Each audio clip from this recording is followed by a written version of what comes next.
Fear. Everyone deals with it.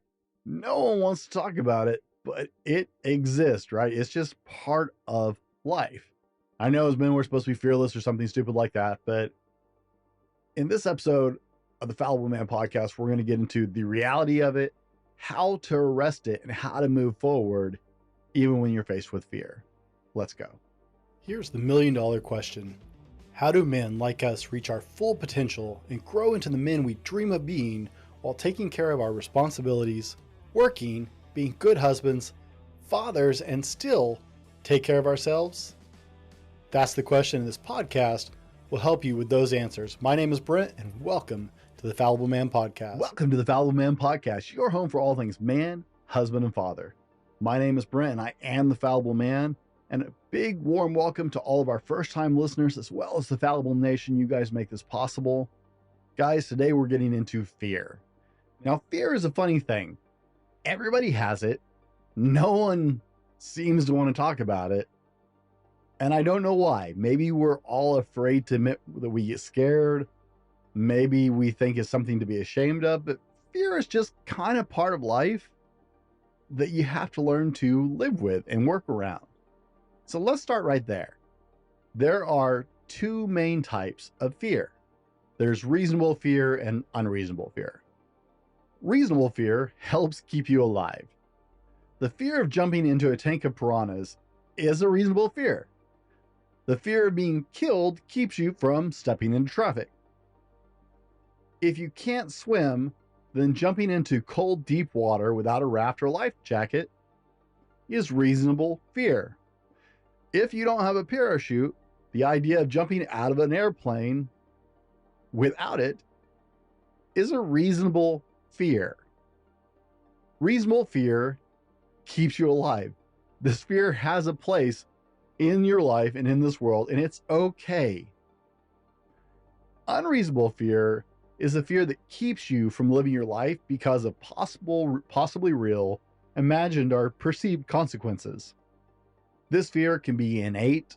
You were born with it, and there's no real reason why you have it other than it was just always there.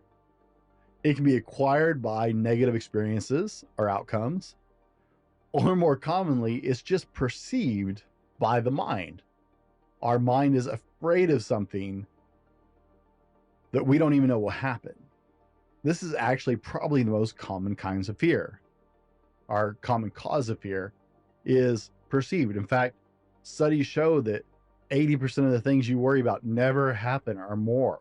Those numbers seem low, but I didn't want to overquote that one.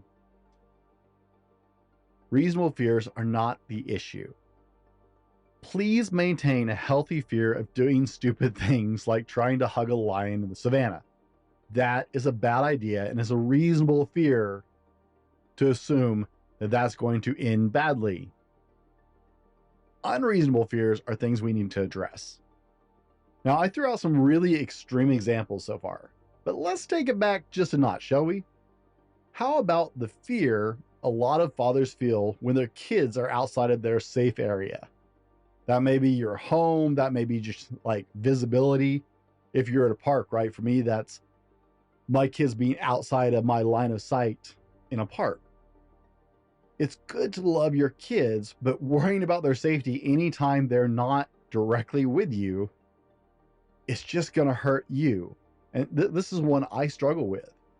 Like, I have a little fear every time my wife and kids get in the car and go somewhere without me, because I'm afraid that they might get in a car crash and I won't be there to help or do anything. So this is realistic, okay? This may be coming a little closer to home. What about the fear of losing your income from your job? Now, I didn't say losing your job. For some people, that's a fear. For a lot of people, it's losing the income and security of their job that is the big fear. This has been a recent experience for a lot of people. Am I hitting a little closer to home with these? Does that make sense? Are we tracking so far? So what do we do, right? Fear is just part of life, and a lot of people have unreasonable fears. I have some unreasonable fears. You probably do too. Well, the first thing we have to do is arrest that fear so it doesn't interfere with us making intelligent decisions, right? We have to arrest that fear so we can make clear, calculated, non-emotional decisions and move forward. So John Davis, the corporate action hero, was one of my very first guests. He used to be a professional stuntman. He also trained stuntmen, and he taught me this. He said, Brent, when you're standing on top of a building looking down at an airbag that is tiny, every stuntman is afraid. Because you know theoretically it works, but every stuntman is afraid. He said, the way I get stuntmen through this is very simple. Breathe. Now that seemed a little too simple for me, so let me break that down. He said, take 3 or 4 deep, long breaths. This actually physiologically arrests that fight or flight response in your brain.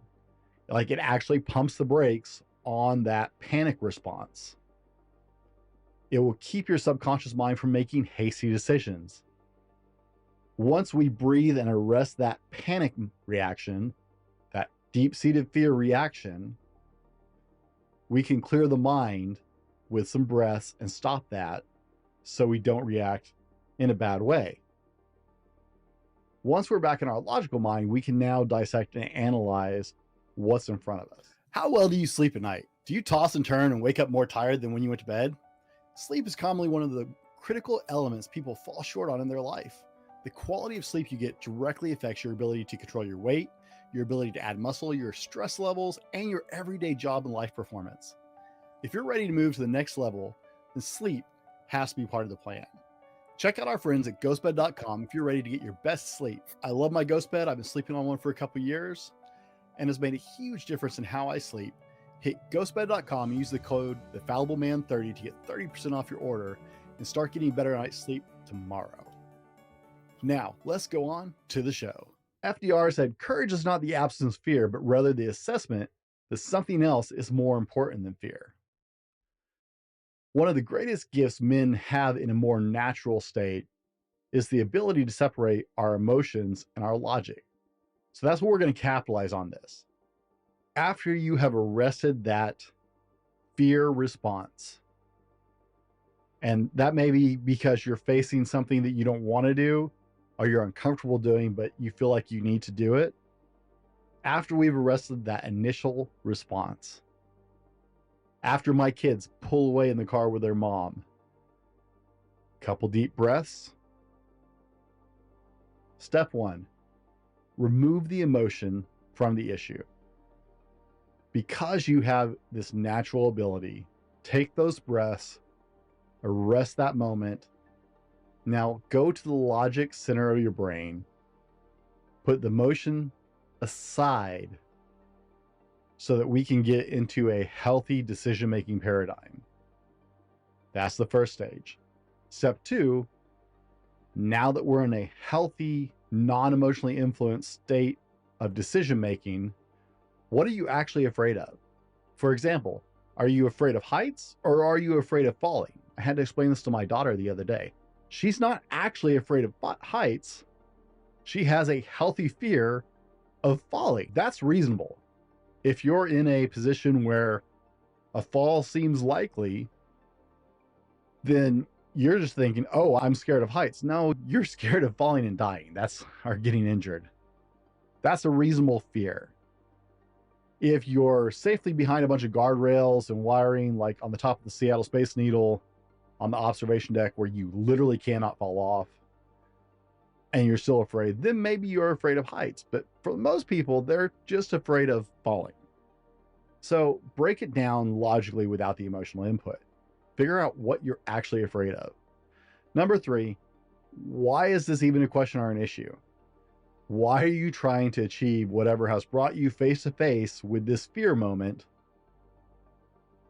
Does it hold up in the face of this moment? Is it still worth pursuing for you?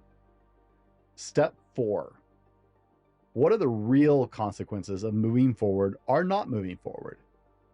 Not the imagined consequences or the perceived consequences that a lot of us get. Well, what if? No. We're in our logical mind here, gentlemen. not emotionally driven on this. We've identified what we're actually afraid of and why we're doing this. So what are the real consequences of moving forward or not? Step 5, what is it that you are in control of? What can you influence, and what's outside of your control? This is a newer concept for me that was brought to mind by one of my guests, Jim Fuller. And it's what is in your control, what can you influence, and what is out of your control? Because as you're looking at this situation, you have to set aside the things you can't control, get them out of the paradigm, look at what you actually can control versus what you can only influence. This is all critical information. Now, you're armed with all the necessary information. If you've answered those questions, you are armed with all the necessary information that you need to make a logical, reasonable decision about the validity of, do you move forward? Is this worthwhile? Does the why hold up? How is this actually going to affect things? Decide if you're going to move forward or not. Then make a plan of action to negate risk as much as possible if you're still concerned, and move forward. Like Franklin Delano Roosevelt said, courage is not the absence of fear, but rather the assessment that something else is more important than that fear. Firemen don't want to be burned alive. Soldiers don't want to die, but they're all moving for something that they feel is more important. Likewise, when you're come face to face with fear, you can decide what's more important, what matters to you, weigh it with your logical mind, and make the right decisions for you. And that will make dealing with fear easier, because we all have to deal with it, whether we want to admit it or not. Be better tomorrow because of what you do today. We'll see you on the next one, guys. This has been the Fallible Man Podcast, your home for everything man, husband, and father. Be sure to subscribe so you don't miss a show. Head over to www.thefallibleman.com for more content and get your own Fallible Man gear.